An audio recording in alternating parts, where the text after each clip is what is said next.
The Lord be with you. And with your spirit. A reading from the Holy Gospel according to Matthew. Glory to you, Lord. Jacob was the father of Joseph, the husband of Mary.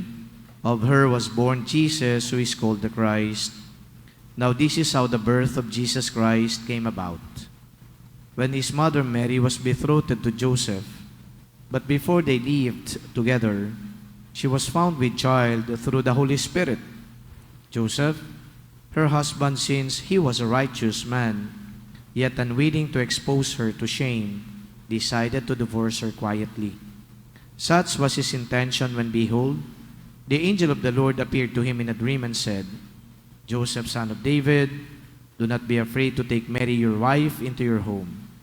For it is through the Holy Spirit that this child has been conceived in her. She will bear a son, and you are to name him Jesus, because he will save his people from their sins. When Joseph awoke, he did as the angel of the Lord had commanded him, and took his wife into his home. The Gospel of the Lord. Praise to you, Lord Jesus Christ.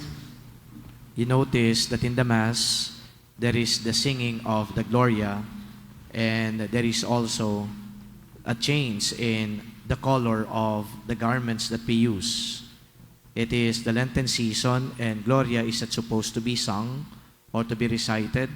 And then during the Lenten season, it is purple or violet, the color of our garments. But then just to underscore the importance of Saint Joseph in the life of the Church and in the history of our salvation, nakita natin na mayroong pag-awit ng Gloria at puti yung ginagamit nating garments. Yan ay pagpapakita ng kahalagahan ni Saint Joseph.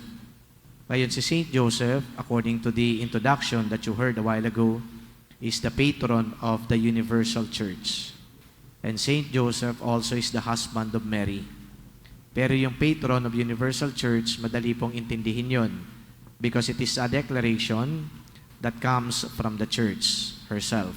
Ang simbahan na nag-decide na siya ang ituring na patron ng buong simbahan. Pero yung husband of Mary, kailangan nating i-clarify. If you go to the scriptures, meron ba kayong nabasa na si Maria at saka si Jose ay kinasal? Wala. Kaya gusto kong ipaliwanag sa inyo kung papaanong o bakit tinawag na asawa ni Jose si Maria. Alam ninyo, ang kasal ay umuusbong o nangyayari hindi dahil lang sa pagmamahal. I will repeat that. Marriage comes into existence not because of love. Marami hong mga nagli-live-in. Kapag tinanong mo sila, mahal niyo bang isa't isa? Nako, without batting an eyelash, sasabihin nila, mahal po namin ang isa't isa. Pero bakit hindi pa kayo nagpapakasal? Kasi mahal pong magpakasal. Wala po kaming pera. But yung kawalan ng pera, that is not the point. Ang point dito is, mahal nila ang isa't isa, pero wala pang kasal. Because in truth, at least canonically speaking, it is not love that gives rise to marriage. It is consent that gives rise to marriage. Without the consent of the couple, walang kasal. Pero kapag nag-I do na yung couple sa harapan ng pari, ando doon na yung kasal. Ika nga, sila ay pinag-isang dibdib na. Hindi na sila dalawa kundi isa. Again, because of consent and not love. Now, where is the consent of Mary and Joseph? I recall very well, when I was a student of canon law, my professor, sumalangit naman kanyang kaluluwa, dati siyang obispo ng Tandag, Surigao del Sur. Sabi niya, walang ritual ng pag-iisang dibdib ni Maria at Jose. Wala ding exchange of consent ng dalawa, kahit na halugugin pa ninyo ang scriptures. Pero saan ibinigay yung consent? Ibinigay yung consent sa Diyos. Kailan ibinigay yung consent sa Diyos? Una, nung si Maria ay sinabihan ng anghel, ikaw ang magiging ina ng tagapagligtas. Anong sabi ni Maria? Let it be done to me according to your word. Si Jose, sa gospel na napakinggan ninyo, nung una ayaw niya na samahan o pakisamahan si Maria Pero nung pinaliwanag nung anghel, magdadalang tao si Maria, pero sa pamamagitan ng Espiritu Santo, anong ginawa ni Jose? Siya ay nagbigay din ng consent. Siya ay tumalima. Kaya, siya ay sumama na kay Maria. Hindi na sila dalawa, kundi isa.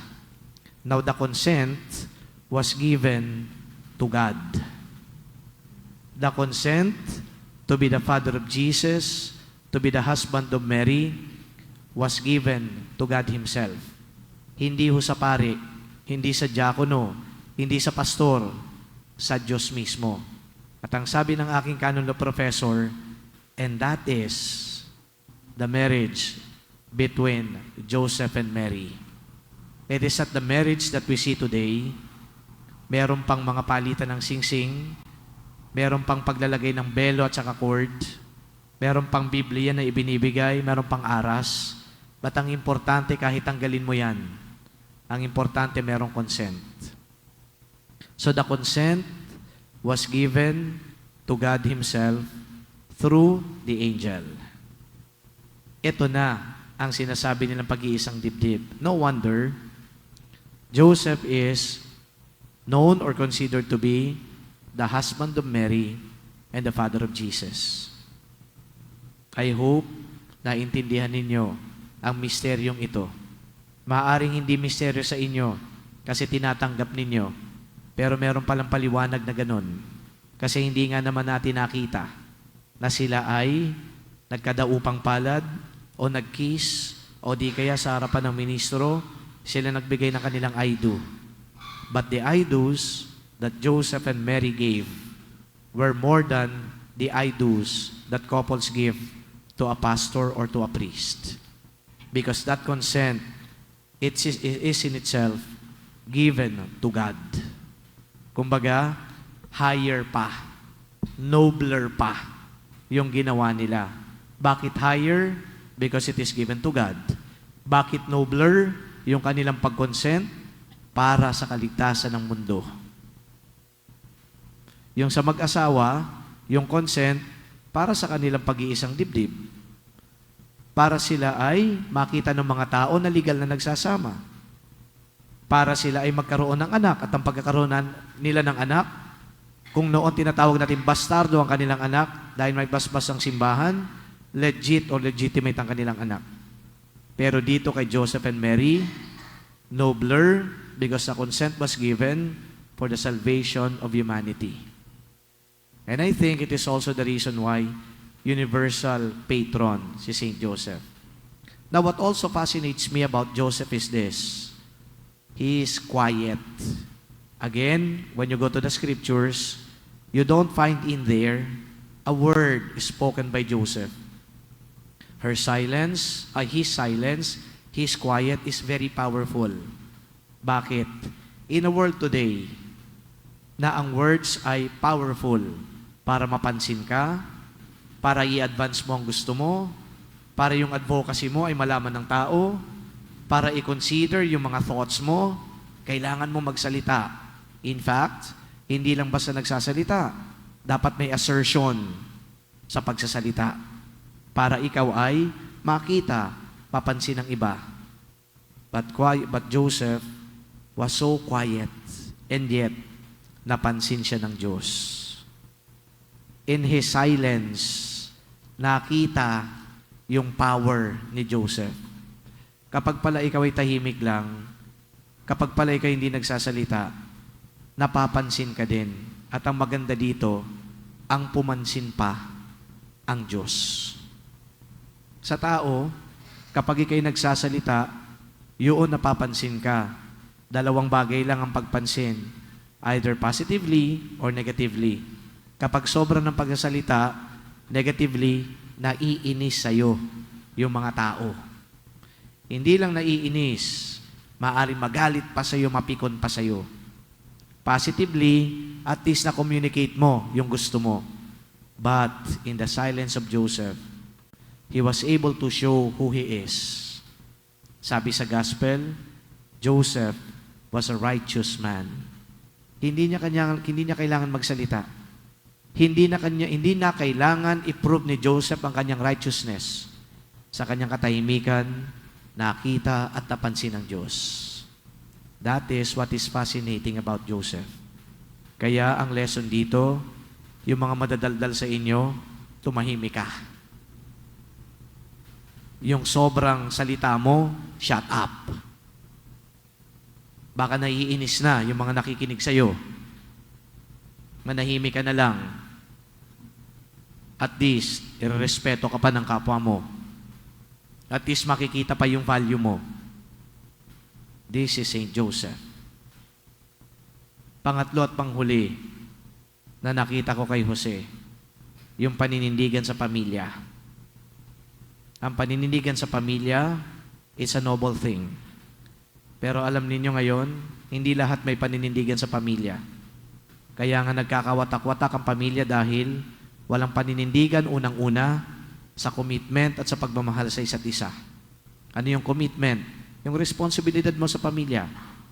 Bakit may lalaki na iniiwan ng kanyang asawa? Karuwagan yun. Wala kang commitment sa paglilingkod sa pamilya. Bakit may mga anak na dinidisrespect ang kanilang mga magulang dahil wala silang pagmamahal? But here, Joseph stood up for Mary and Jesus. Kinakailangan niya mag-provide para sa pamilya. Kinakailangan niya protektahan si Maria at Jose. We hope that families would be like that. Taking a cue from Joseph. May pagmamahal, may binibigay na responsibilidad. Sana ganun din ang makita natin sa pamilya, lalong-lalo na ang sarili ninyong pamilya at ang pamilyang Pilipino. Panghuli na nais kong ibigay patungkol po dito kay Joseph.